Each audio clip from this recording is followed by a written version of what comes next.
अस्सलाम वालेकुम। आज की वीडियो में हम करेंगे जी एक्सरसाइज 5B ये जो mathematics book 3D3 7th edition जो न्यू एडिशन आया है उसी एक्सरसाइज है ये, और इसका हम करेंगे क्वेश्चन नंबर 9 और 10 करेंगे आज की वीडियो में।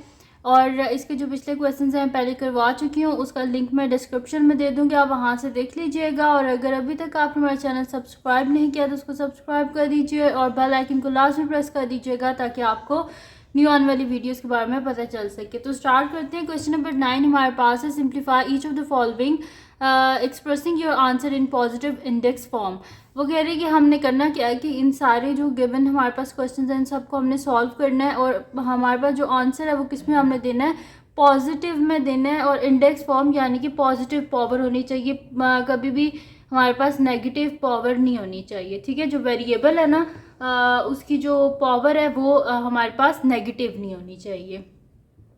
ठीक है, तो स्टार्ट करते हैं इसको हम। तो मैं यहाँ पे लिख लेती हूँ सॉल्यूशन ए पार्ट।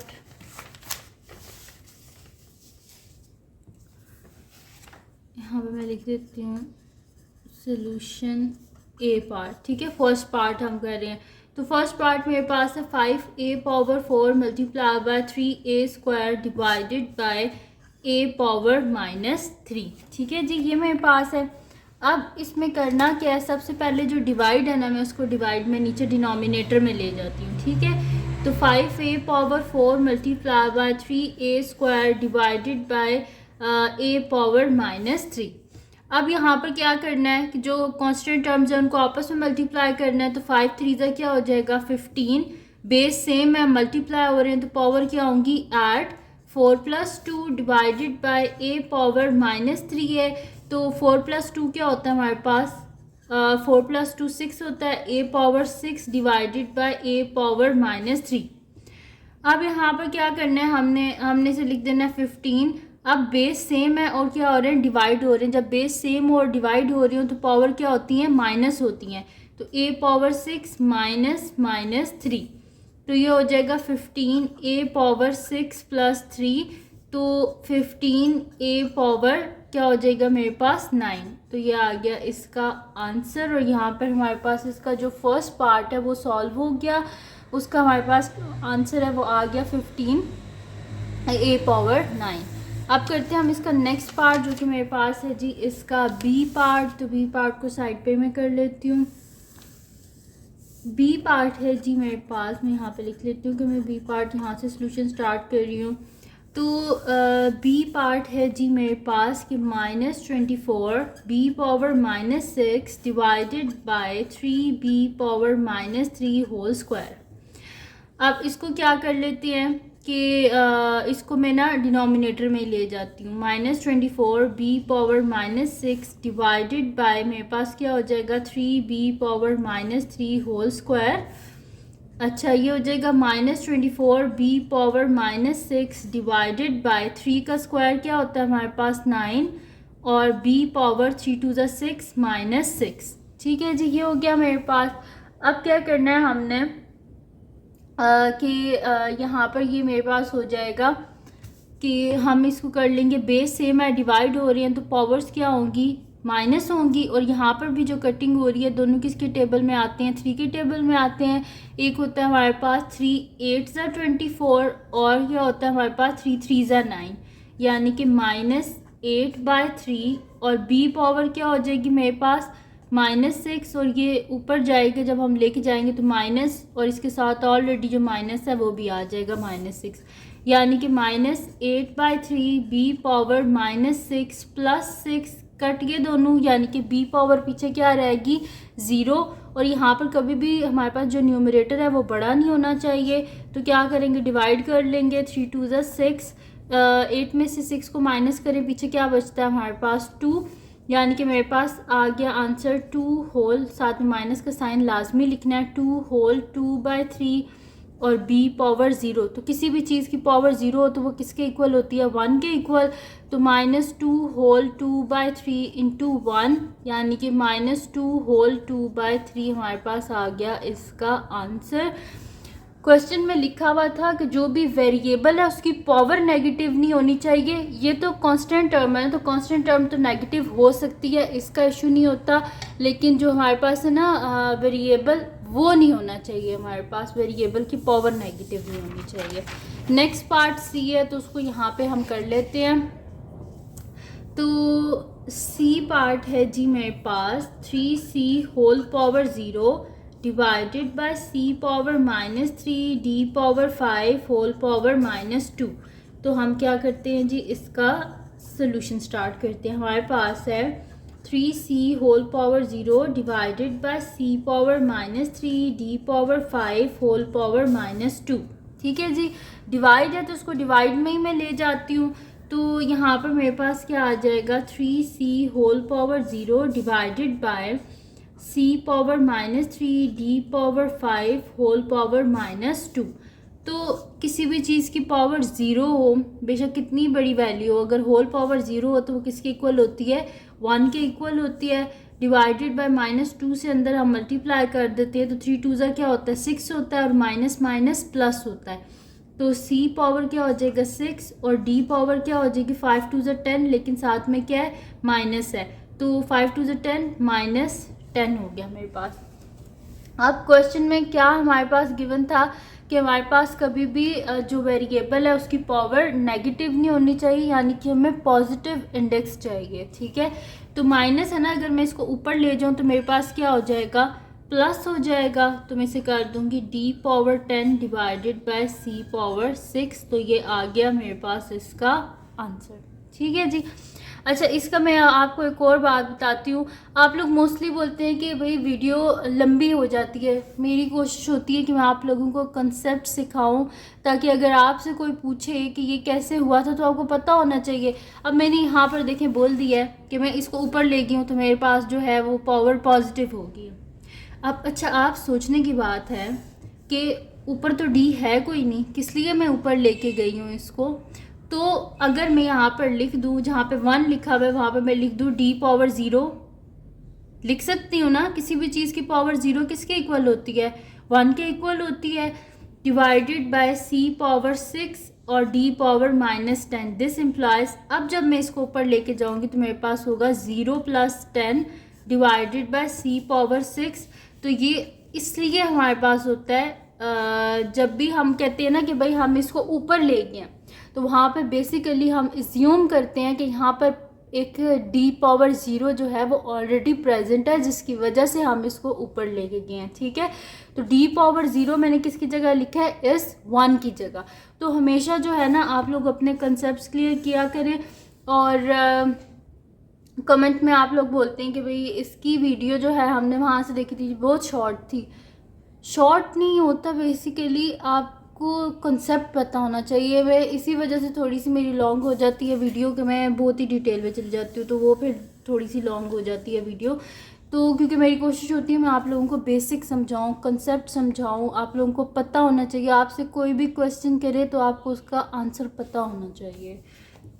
तो डी पार्ट है हमारे पास इसका कि 4e power -6 f power 3 whole square divided by 8e power 12 f power 6। ठीक है जी, ये मेरे पास है। इसका सोल्यूशन स्टार्ट करते हैं। मेरे पास है 4e power -6 f power 3 whole square divided by 8e power 12 f power 6। अब यहाँ पे मेरे पास क्या है, होल स्क्वायर है। ठीक है, न्यूमरेटर में होल स्क्वायर है, तो 4 का स्क्वायर हमारे पास क्या हो जाता है, 4 का स्क्वायर 16 हो जाता है। e पावर 6 2 ज़ा क्या होता है 12, और साथ में माइनस का साइन है जैसे -12, और f पावर क्या हो जाएगा 3 2 ज़ा 6 डिवाइडेड बाय 8 e पावर 12 और f पावर 6। ठीक है जी, ये हो गया मेरे पास। अब यहाँ पर क्या हो जाएगा, हमारे पास होता है जी 8 2 ज़ा 16, तो 2 आ गया। बेस से मैं डिवाइड हो रही हैं, पावर्स क्या होंगी, माइनस होंगी, तो e पावर -12, ये भी ऊपर जाके क्या हो जाएगा -12, और f पावर 6 नीचे भी 6 है तो ऊपर जाके क्या हो जाएगी -6। तो मेरे पास हो जाएगा 2e पावर 12, और 12 + 12 क्या होता है 24, -24, और f पावर क्या हो जाएगी 6 माइनस 6 0। तो किसी भी चीज़ की पावर 0 हो तो वो किसके इक्वल होती है 1 के इक्वल होती है। तो मेरे पास हो जाएगा 2 इंटू 1 और e पावर -24 है ना, तो नीचे जाके क्या हो जाएगा e पावर +24, क्योंकि हम एज्यूम करेंगे कि नीचे हमारे पास है एक e पावर 0। तो 0 में जब आप +24 करेंगे तो हमारे पास 24 होगा, यानी कि e पावर 24। तो 2 डिवाइडेड बाय e पावर 24 आ गया हमारे पास इसका आंसर। और यहाँ पर जो इसका d पार्ट है वो भी हमने सॉल्व कर लिया। अब हम करते हैं इसका नेक्स्ट पार्ट जो कि मेरे पास है जी इसका e पार्ट, तो वो हम नेक्स्ट शीट पे कर लेते हैं। यहाँ पे लिख देती हूँ सोल्यूशन ई पार्ट।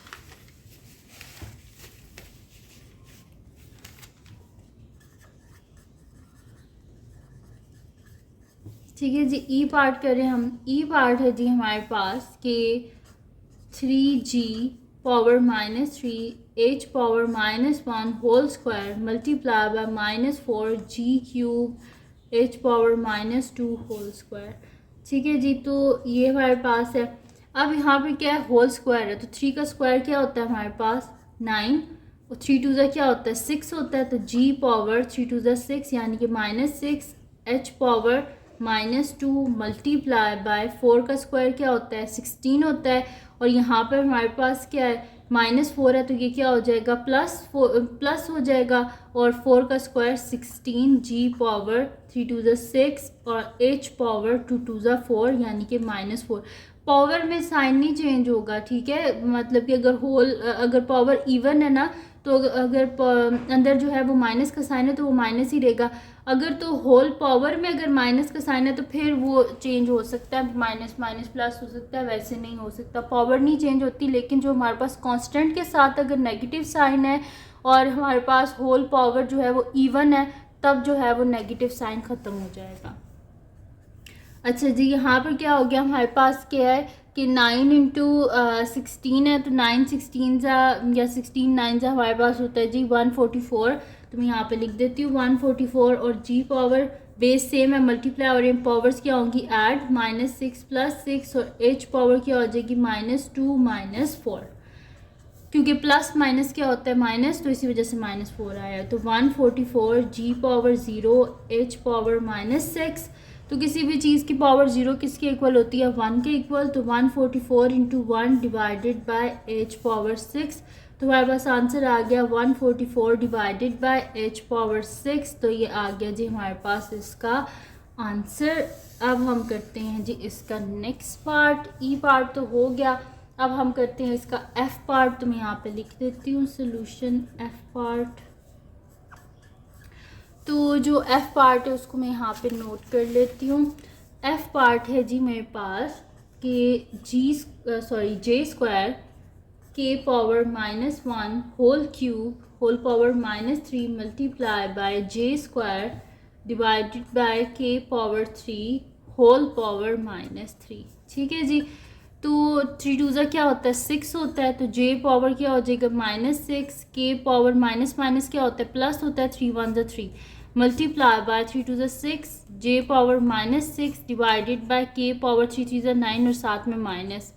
ठीक है जी, -9 हो गया हमारे पास। अब यहाँ पर क्या होगा कि बेस सेम है ना, और यहाँ पे क्या हो रहे हैं मल्टीप्लाई हो रहे हैं, तो इन दोनों की पावर, बल्कि मैं इसको आपको इस तरह लिख के दे देती हूँ ताकि आप लोगों को पता चल जाए। जिसके नीचे कुछ भी नहीं होता उसके नीचे 1 होता है। तो ये मेरे पास हो जाएगा जे पावर -6 इंटू के power 3 multiply by J power -6 divided bye 1 into के पावर -9 क्या हो जाएगा के पावर -9। अब यहाँ पर क्या है बेस सेम है मल्टीप्लाई हो रही है, तो पावर्स क्या होंगी ऐड होंगी, यानी कि मेरे पास हो जाएगा जे पावर -6 प्लस -6 और क्या हो जाएगा इंटू के power 3 divided by K power -9।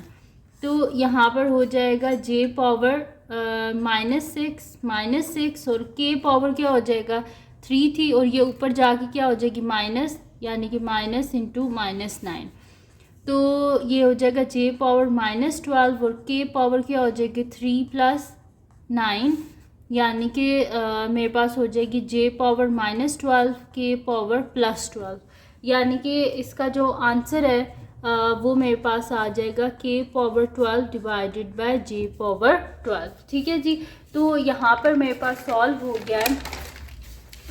इसका जो है f पार्ट भी सॉल्व हो गया और उसका आंसर भी मेरे पास आ गया k power 12 divided by j power 12। तो ये आ गया इसका आंसर। ठीक है जी, तो यहाँ पर सॉल्व हो गया हमारे पास f पार्ट भी। अब हम करते हैं नेक्स्ट पार्ट जो कि मेरे पास है जी इसका g पार्ट। तो g पार्ट को हम कर लेते हैं। यहाँ पर मैं लिख लेती हूँ g पार्ट है जी मेरे पास कि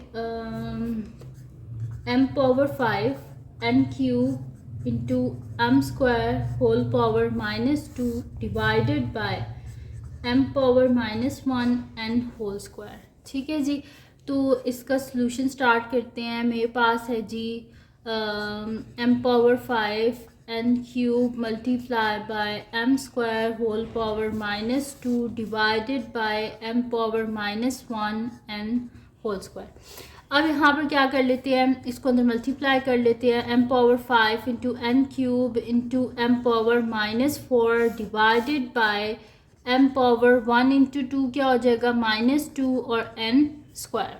ठीक है जी, अब क्या करना है, जहाँ पे फर्स्ट ऑफ ऑल ऊपर न्यूमरेटर में देखना है बेस सेम है, मल्टीप्लाई हो रहे हैं तो पावर्स क्या होंगी, ऐड होंगी। तो m power 5 plus -4 into n power 3 divided by m power -2 और n स्क्वायर। प्लस माइनस क्या होता है, माइनस होता है। तो m power 5 -4 n cube divided by m power -2 n square. Minus हो रहा है तो यहाँ पे क्या हो जाएगा मेरे पास कि m इंटू मेरे पास हो जाएगा n cube divided by m power -2 n square. अब क्या है कि बेस सेम है, डिवाइड हो रही है तो पावर क्या होंगी, माइनस होंगी। तो m पावर जिसकी कोई पावर नहीं होती उसकी पावर क्या होती है, हमारे पास 1 होती है। तो यहाँ पर मेरे पास क्या हो जाएगा कि 1 और ये ऊपर आके क्या हो जाएगा +2 और n पावर 3 -2, यानी कि m क्यूब और n पावर क्या हो जाएगी 2। ठीक है, तो ये मेरे पास इसका क्या आ गया, सॉरी 2 नहीं होगी 1 होगी। 3 - 2 क्या होता है, 1 होता है। ठीक है, तो ये पावर क्या है 1 है, या फिर आप इसको लिख दें m क्यूब n। ठीक है, तो दोनों ठीक है। तो यहाँ पर मेरे पास आ गया इसका आंसर आ गया m क्यूब n। तो यहाँ पे जी पार्ट भी सॉल्व हो गया। अब इसका करते हैं इस क्वेश्चन का लास्ट पार्ट जो कि मेरे पास है जी इसका h पार्ट। तो मैं यहाँ पे लिख लेती हूँ सॉल्यूशन h पार्ट।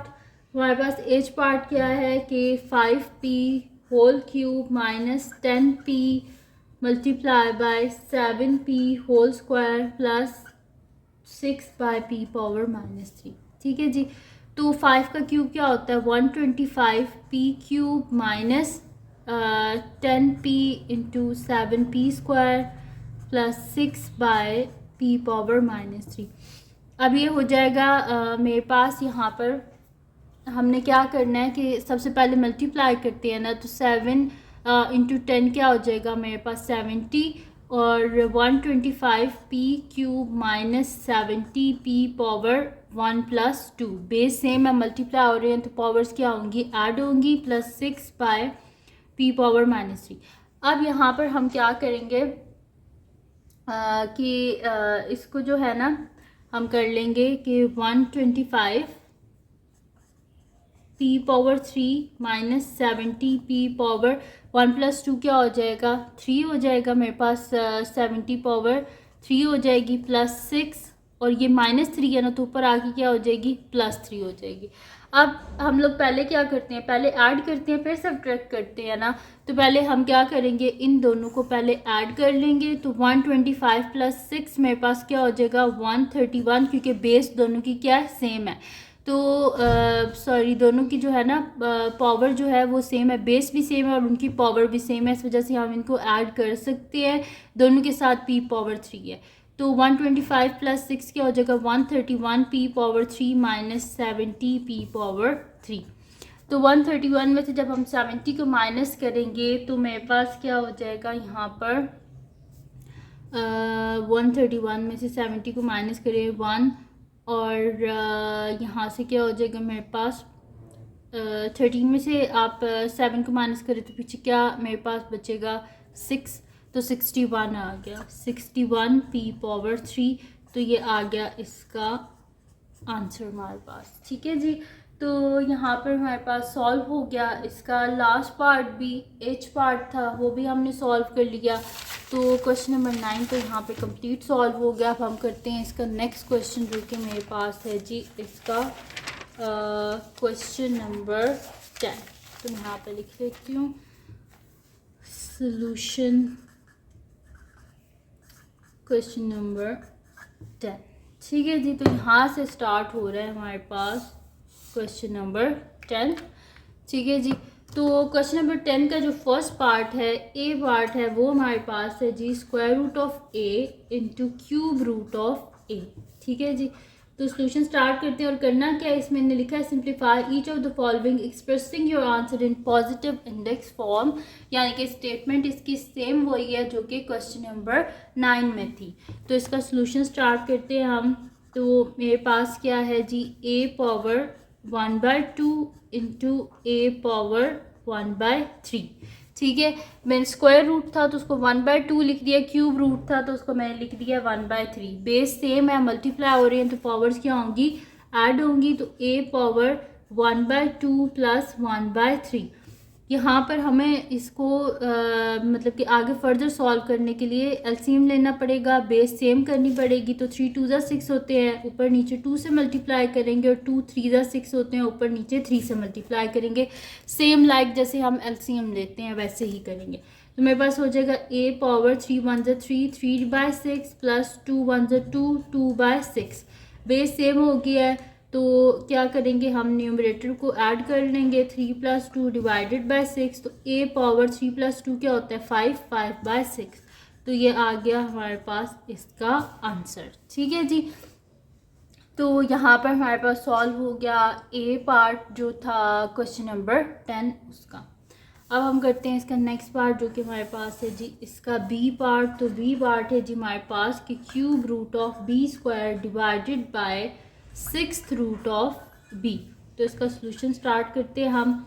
हमारे पास है G cube root of B square है, तो मैं इसे लिख दूंगी B square whole power 1/3 divided by B power 1/6। ठीक है जी, तो यहाँ पे क्या हो जाएगा B power 2 1 2 2/3 divided by B power 1/6। Base same है, डिवाइड हो रही है, पावर क्या होंगी माइनस होंगी। तो मैं इसे लिख दूंगी बी पावर 2/3 माइनस 1/6।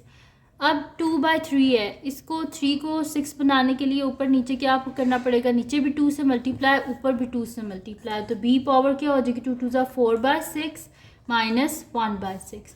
तो बी पावर क्या हो जाएगी 4 माइनस 1 डिवाइडेड बाय 6, यानी कि बी पावर क्या हो जाएगी 3/6।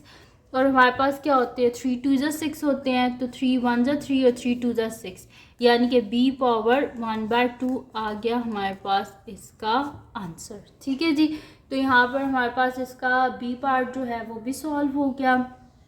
अब हम करते हैं इसका नेक्स्ट पार्ट जो कि मेरे पास है जी इसका सी पार्ट। तो सी पार्ट को मैं नेक्स्ट शीट पे यहाँ पे सॉल्व कर लेती हूँ। सी पार्ट है जी मेरे पास इसका कि C power 4/5 multiply by C power 1/2 divided by C power -2/5। ठीक है जी, तो ये है मेरे पास इसका सी पार्ट। थोड़ा सा ठीक है इसे सही करके रख लिया। अब करते हैं जी सॉल्यूशन स्टार्ट। मेरे पास है C power 4/5 multiply by C power 1/2 divided by C power -2/5। अब क्या करना है, हम इसको क्या करेंगे कि सबसे पहले तो इसको इस फॉर्म में लिख देते हैं कि C power 4/5 multiply by C power 1/2 divided by C power -2/5। सबसे पहले तो एक काम करते हैं, इन सब के ये जो मेरे पास जो पावर है ना, पावर का जो डिनोमिनेटर है, इन सबको सेम कर देते हैं। हमारे पास डिनोमिनेटर में क्या है, हमारे पास 5 है और 2 है, तो 5 2 ज़ा क्या होता है 10, सब के डिनोमिनेटर को 10 बना देते हैं।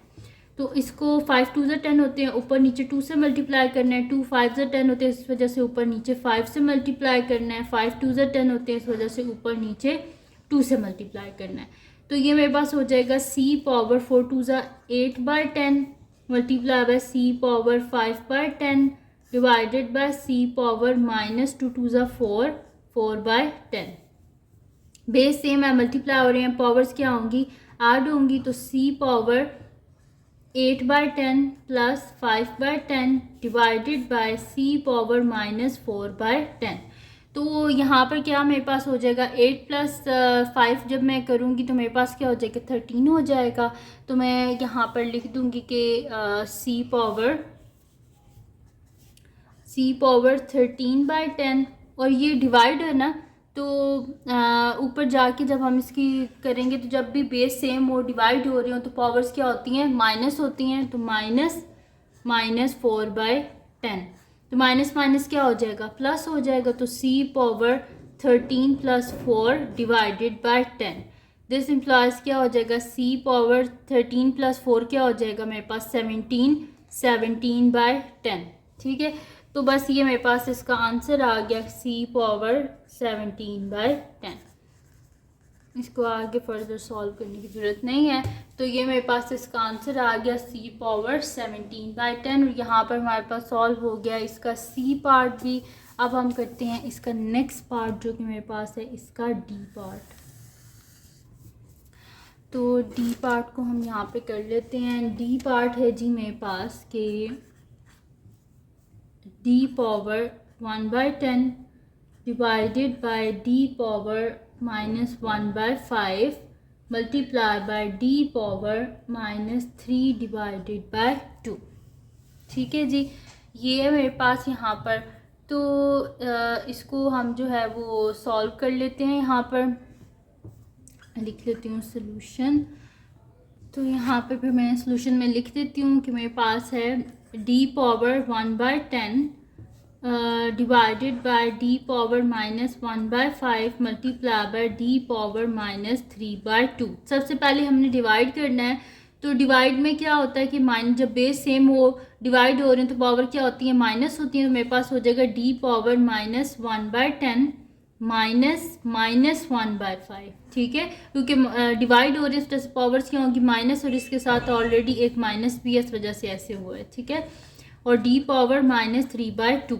तो यहाँ पे मेरे पास हो जाएगा d पावर -1/10, माइनस माइनस क्या होता है, प्लस होता है 1/5, और डिनोमिनेटर सेम करना है, इस वजह से नीचे भी 5 से और ऊपर सॉरी नीचे भी 2 से और ऊपर भी 2 से हम मल्टीप्लाई कर देंगे। तो यहाँ पर ये मेरे पास हो जाएगा मतलब -1/10 प्लस 1/2 डिवाइडेड बाय मेरे पास हो जाएगा ये 10 हो जाएगा, और ये -1/10 नहीं है, मैंने गलती से लिख दिया, +1/10 है, सॉरी। ठीक है, तो ये पावर इसकी +1/10 है, ये मैंने गलती, शुक्र है देख लिया अभी से, नहीं तो आंसर में मसला आ जाता। तो यहाँ पे हमारे पास क्या d पावर 1/10 है। ठीक है, प्लस क्या हो जाएगा, माइनस माइनस प्लस, और बेस सेम करने के लिए ऊपर नीचे 2 से मल्टीप्लाई कर दिया, मल्टीप्लाई बाय d पावर -3/2। तो यहाँ पर क्या हो जाएगा मेरे पास के बेस तो सेम हो गया, बल्कि मैं लिख भी देती हूँ d power 1/10 plus 2/10 multiply by d power -3/2। 2 + 1 क्या होता है, 3 होता है। तो d power 3/10 multiply by d power -3/2। यहाँ पर भी बेस सेम कर देते हैं, नीचे 10 है ना, तो यहाँ पे भी 10 बना देते हैं। 2 5 से 10 होते हैं, जैसे नीचे भी 5 से और ऊपर भी 5 से हम पहले ही मल्टीप्लाई कर लेते हैं। तो मेरे पास हो जाएगा d power 3/10 multiply by d power -15/2 5 से 10।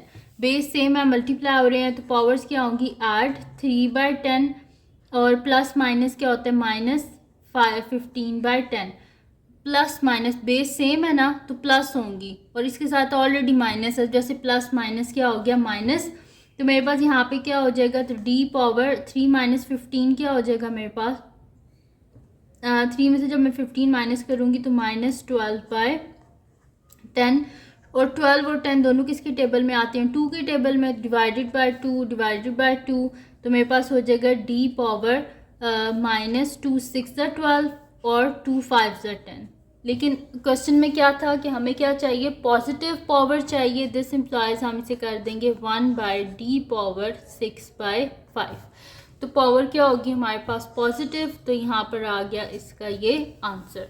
तो यहाँ पर डी पार्ट भी सॉल्व हो गया। अब हम करते हैं इसका नेक्स्ट पार्ट जो कि मेरे पास है ई पार्ट। तो मैं नेक्स्ट शीट ले लेती हूँ, उस पर हम कर लेते हैं इसका ई पार्ट। तो ई पार्ट को मैं यहाँ पे लिख लेती हूँ। इसका ई पार्ट है जी हमारे पास, ई पार्ट है हमारे पास e power -3 f power 4 whole power -1/2। ठीक है जी, तो इसका सोल्यूशन स्टार्ट करते हैं हम। मेरे पास है e power -3 f power 4 whole power -1/2। इसको पावर को अंदर मल्टीप्लाई कर लेते हैं। माइनस माइनस क्या होता है, प्लस होता है, तो e पावर 3 1 ज़ा 3 डिवाइडेड बाय 2, और f पावर क्या हो जाएगा, प्लस माइनस माइनस, और 4 1 ज़ा 4 डिवाइडेड बाय 2। तो यहाँ पर तो हमारे पास कटिंग हो रही है कि 2 2 ज़ा 4 होते हैं, तो ये हो जाएगा e पावर 3/2 और f पावर -2, यानी कि हो जाएगा e power 3/2 divided by f square. ठीक है जी, तो ये मेरे पास इसका जो है वो आंसर आ गया कि e power 3/2 divided by f square. तो यहाँ पर सॉल्व हो गया हमारे पास ई पार्ट भी। अब करते हैं इस क्वेश्चन का लास्ट पार्ट जो कि मेरे पास है जी इसका एफ पार्ट। तो जो एफ पार्ट है वो मेरे पास है g power 2/3 h power -4/5 whole power 3/2। तो इसका सोल्यूशन स्टार्ट करते हैं हम।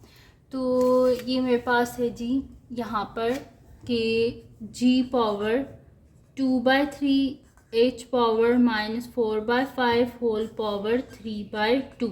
इस पावर को अंदर मल्टीप्लाई कर देते हैं। g power 2/3 into 3/2 into h power -4/5 into 3/2। तो जहाँ पे कटिंग हो रही है वहाँ पे कटिंग कर लेते हैं। 2 और 2 कैंसिल आउट, 3 और 3 कैंसिल आउट, फिर क्या होता है 2 2 ज़ा 4 होता है हमारे पास। तो g की तो कोई पावर बची नहीं, यानी कि 1 ही बचा है मेरे पास पीछे। तो g पावर क्या बची है 1, और h पावर क्या हो गया 3 2 ज़ा 6 हो जाएगा मेरे पास, माइनस और माइनस से साथ ये, तो 3 2 ज़ा 6 -6 डिवाइडेड बाय 5। तो हमारे पास क्या क्वेश्चन में था कि हमारे पास पॉजिटिव इंडेक्स चाहिए हमें, तो हम कर देंगे g divided by h power 6/5, और ये आ गया मेरे पास इसका आंसर। और यहाँ पर हमारे पास क्वेश्चन नंबर 10 जो है वो भी कंप्लीट सॉल्व हो गया। तो ये थी जी आज की वीडियो जिसमें मैंने आपको करवाया है कंप्लीट क्वेश्चन नंबर 9 और क्वेश्चन नंबर 10 को सॉल्व। तो अगर ये वीडियो आपके लिए हेल्पफुल है तो इसको लाइक कीजिएगा, मेरे चैनल को सब्सक्राइब कीजिएगा और बेल आइकन को लास्ट में प्रेस कर दीजिएगा ताकि आपको न्यू आने वाली वीडियोस के बारे में पता चल सके। और जो मेरा सेकंड चैनल है जिसके बीच मेरी कुकिंग की, क्राफ्ट्स की, रिडल्स की, ट्रैवलिंग की वीडियोस पड़ी हैं, उसका लिंक भी डिस्क्रिप्शन में, उसको सब्सक्राइब कर दीजिएगा और अपनी दुआओं में लाजमी याद रखिएगा। अल्लाह हाफिज़।